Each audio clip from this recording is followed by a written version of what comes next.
So first off, my palette was going to start off with what's really a dark blue-green. Okay. And then I was going to kind of carve myself out of that.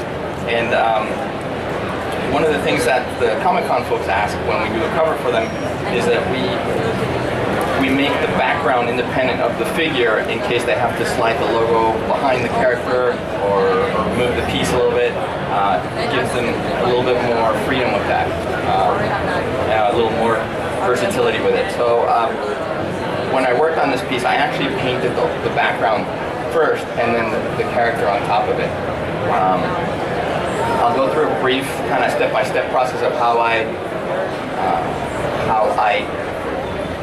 color a piece. First of all, I scan it. I scan it at a high resolution. I bring it into Photoshop, which is the program that I use all the time to color. And then using what is a lasso tool, can you pick that up yet? What I'll do is I'll go through and select each different section and add what is called a flat color. So there's no highlights, there's no shadows. I'll go back and then I'll select the next part, fill it with a different color.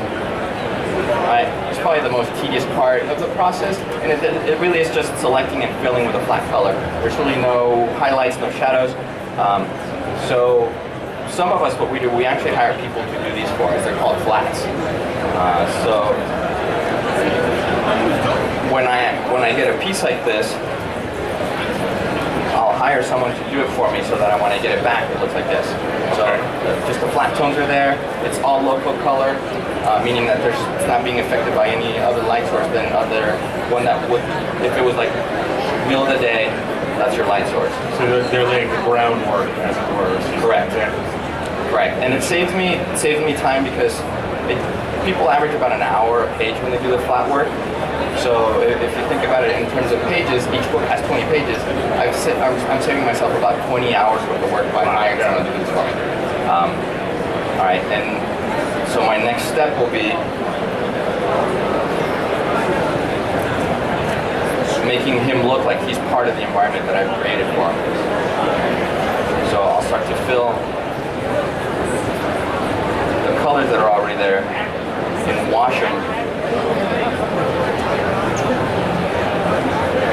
with that same background color that I've been using for the background. Do you custom make your color palette that you choose from, or is that something that's just standard? It's a combination of both. So the first few rows till around here is what comes with Photoshop. The next few rows of kind of descending tints of the color is something that I created years ago when I was first part of Wildstorm. It was kind of just a variation of local colors. And then this bottom part where you see kind of like what looks like basically a Skittles bag is the palettes for all the Justice League members. So when the New 52 came out, we came up with new palettes for all the characters, and this is essentially what you're looking at is from here to here, those are Batman's local colors. You got Superman, Wonder Woman, Flash, Green Lantern, Aquaman, and Cyborg. And I actually kind of base most of my palettes for other characters off of these, so that we're using kind of the same reds for some of the characters. I kind of borrow them into different places, so a lot of the Green Arrow greens are very similar to the Green Lantern greens, just to kind of keep the palette down to a minimum.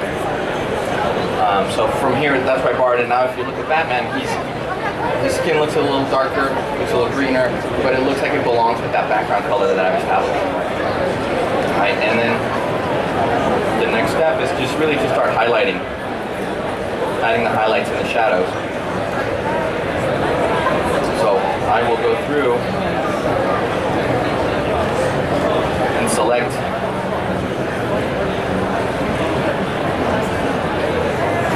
the skin using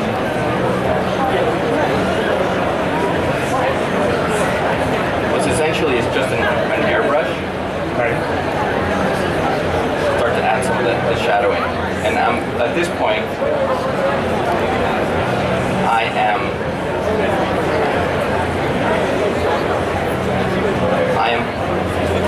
following what Jim has established with the shading.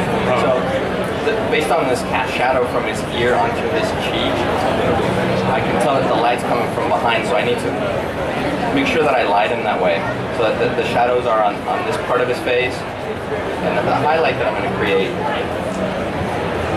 is coming from over here. So that's very important then.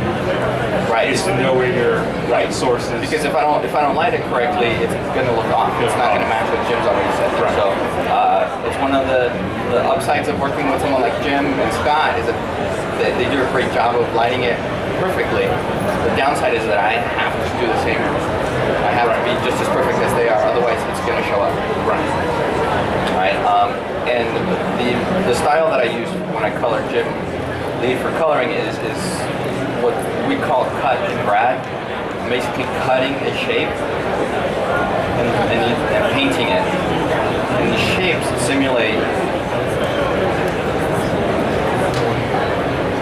the light hitting the highlights or the parts of the body that are catching the light at its highest point. Right. And I'll work my way through it. Little by little, it starts to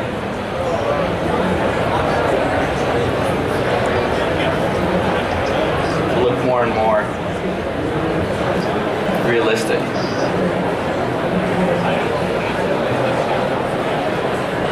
So, through the use of all these highlights, I can achieve that realistic look that matches Jim's realistic pencil and ink work. I'm going to skip a few steps here, jump to here. Alright, and this is where I'm at. I rendered Batman, I rendered the gargoyle. I do a lot of texture work. So if you look closely at the gargoyle, I'm adding texture to the rock to make it look like it's granite, make it look like it's cement. With his suit, it's very slick, very reflective. And it's catching a lot of this light, especially from a strong light source, like the lightning. Right? So I'm going to go back, and since it's raining here, one of the things I want to do is I want to add a lot of, when you're outside and it's raining really hard, and you look into the distance, you see these kind of little wisps of rain in the background. They're really faint. So I use certain tricks to create that effect. So what I'm going to do is I created an extra screen layer, which is a layer above this blue that I have for the sky. And the mode that I'm using for a screen, and screen is a function that will bleach the color that it's over. Okay. So that if I'm going to airbrush over it using this screen layer, it's going to bleach it. And I'm going to do a fill of that color.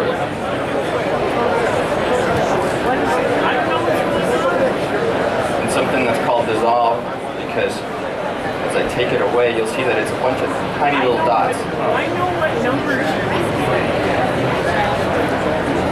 And I'll decrease it until I can still see some of the background there. And these are basically, if you're thinking in terms of video, this would be like the camera has frozen these water droplets in midair, right? But I have to make them look like they're moving, so I will use another filter, which is a blur filter.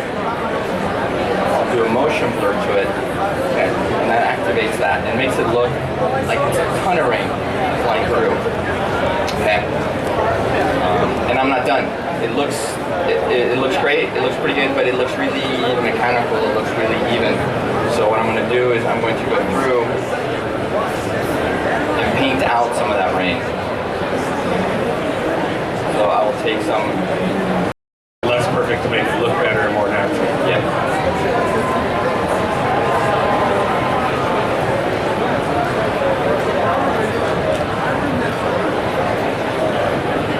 So how many forgive me, I'm not very tech savvy Sure. whatsoever. Can't use my phone right. But so how many? I'm not kidding. How many of? Seems like you have literally hundreds of functions at your disposal.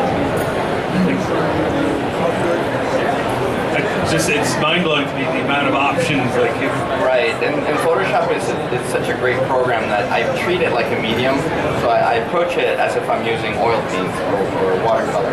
So that's what I'm basically doing is painting digitally. Essentially what I'm using are a ton of brushes that I've established. So I have brushes that show, and I can show you a preview of some of the brushes that I have. I have brushes that pretty much do anything that I need. So texture for granite, rocks, smoke, fire, trees if I wanted bad texture. There's some blood splatter or paint splatter.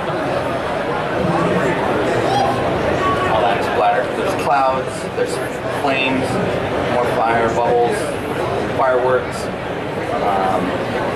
And these are brushes that I've that some come with Photoshop, some I've custom built. That's the beauty of Photoshop. It allows you to build your own brushes. So kind of towards the bottom I showed I was doing an example of how to create your own brush, and I built what is a Batman brush, now, which is here. when you say build, how do you create it. You create it and then make it like a tab. You create it into a brush, and then once you start painting with it, you can basically take this and establish it as the brush. Come in with any color, and I'll throw in there with the other things you can do. Is you can take this same brush and tell it to change the size of it by how much pressure you're applying with your pen. You can change the angle of it so that it's turning on its axis. You can change the opacity of it, and you can make it scatter. So that one brush is just something like this. Okay, so by taking all this into account, you can take a couple dots and make a rock texture out of it just by simply pushing a couple buttons. So that's what's great about Photoshop. It's so versatile. It's so it's not easy to use, but once you use it enough, you can create basically anything. Like I said, it's like sitting in front of a canvas with paint. You can do whatever you want with it. So getting back to this, I've gone through and painted out some of that rain so that it looks like it's even that much more distant. So some of the drops are so dark that they're blocking out those little droplets in the background. And now it's time to paint the lightning bolt. All right, and some people like to use filters for that. I actually love painting lightning. For whatever reason, growing up, the town that I grew up, there was these awesome lightning storms, and I used to sit there and watch them. And so for me, painting them from scratch is something that I enjoy doing. So I'll go through and I'll kind of Greek in the bolt that I want. And I'm very mindful in making the bolt work with the artwork instead of against it.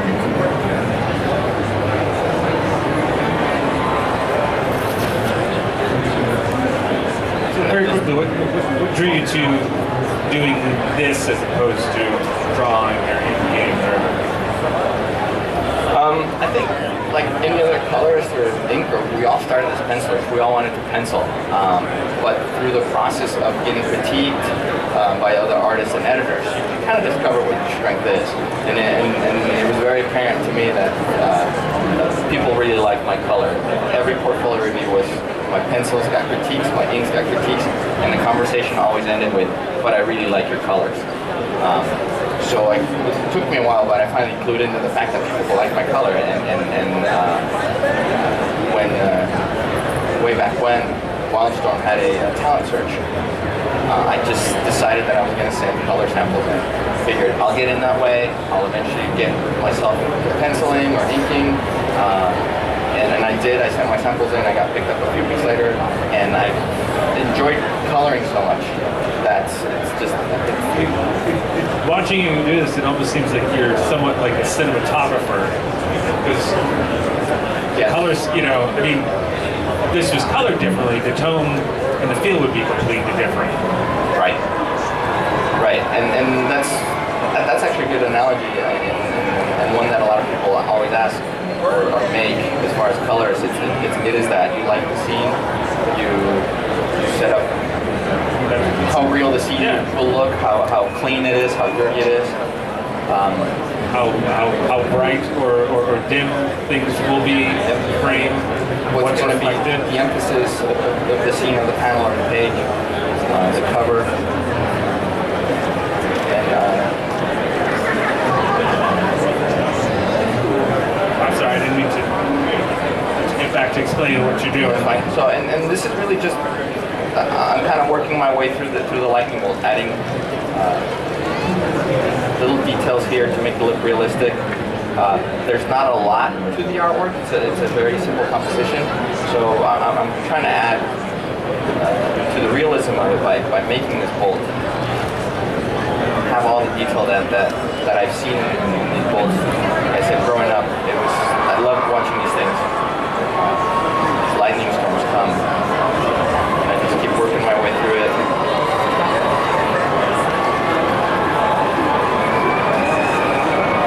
And using that same lighting to guide your eye from the top of the piece through his head and out to the sides to kind of bring you back around and through.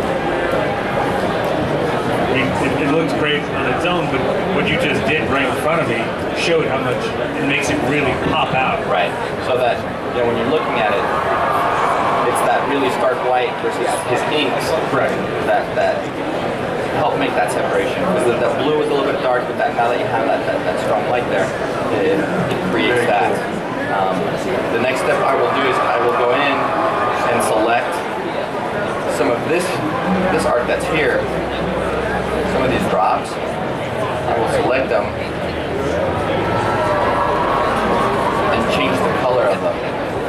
So I will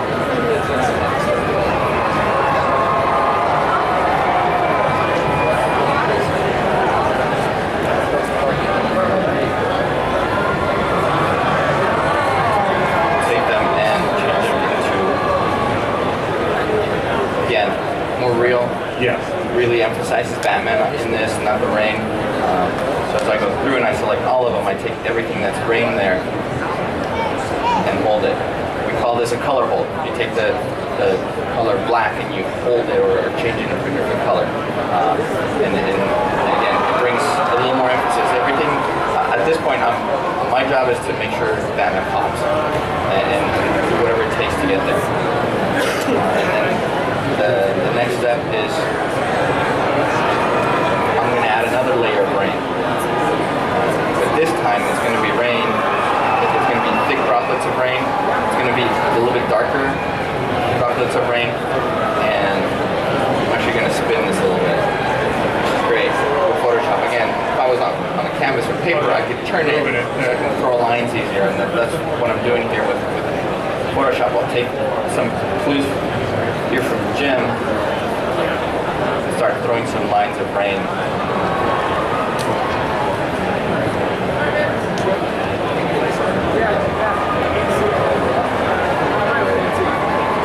And this adds dimension to it. Now the rain is not only behind Batman and the gargoyle and the lightning bolt, but it's all around him.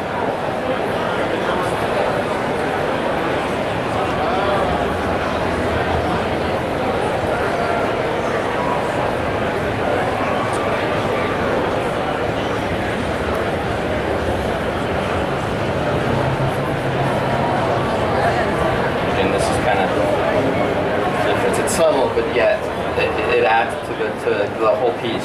No, watching you do it, you see just how much it adds to it. All right, and really the last step is coming in here and emphasizing some of these little splatters that Jim has here. I actually have a little brush called spatter that when I hit,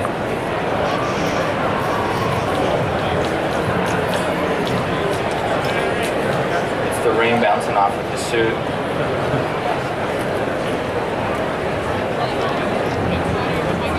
Bouncing off of the gargoyle.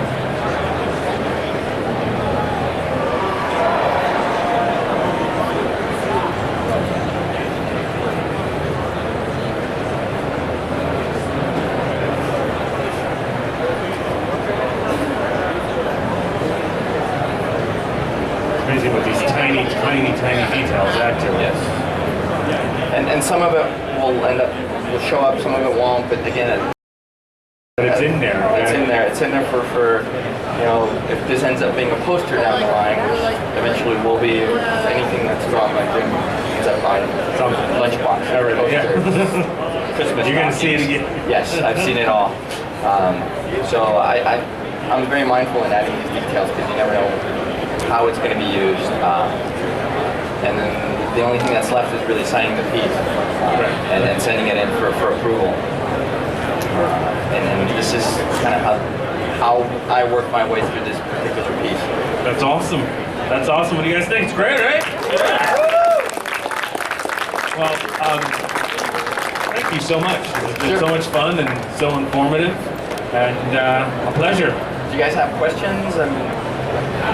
How many times do we finish a page like that? How long does it take to finish a page like this? That's actually a question I get asked a lot. How long does it take to do your page? The answer is it depends on the artist. It depends on the page. This particular piece probably took me about 3 hours to do. From start to finish, including flats, is about 3 hours. An average page takes me about an hour to 2 hours. An average gym page takes me about 2 to 4 hours. And that's just because there's a lot of information there, and there's a lot of getting everything right when it comes to something like that. A book like a page, a Batman page takes me a lot less time than a Justice League page because there's less characters. So it really depends on the page. It depends on the artist. Some artists don't require as much detail. It takes a little bit less time. I was wondering what DPI do you usually work at now that everything's kind of going into webcomics? I know print's going to be a little bit different than web, so what's your resolution that you usually work at? The average comic book I work on, I do comic book size at 450 DPI.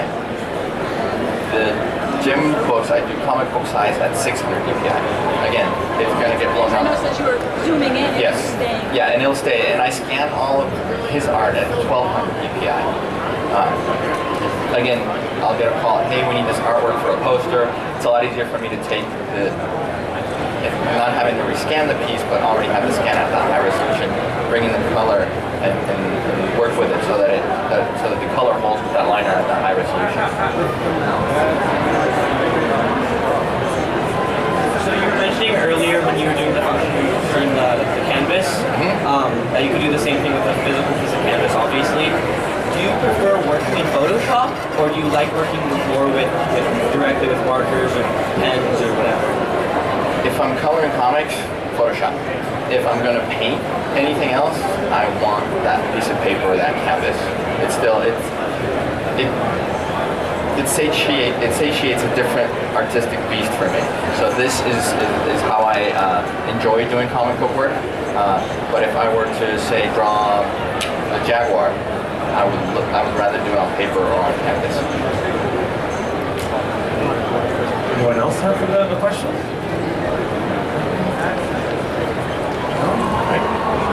All right. Well then, I'd like to say, once again, thank you. It was so much fun. Ladies and gentlemen, Alex Sinclair. Thank you. Thank you for coming.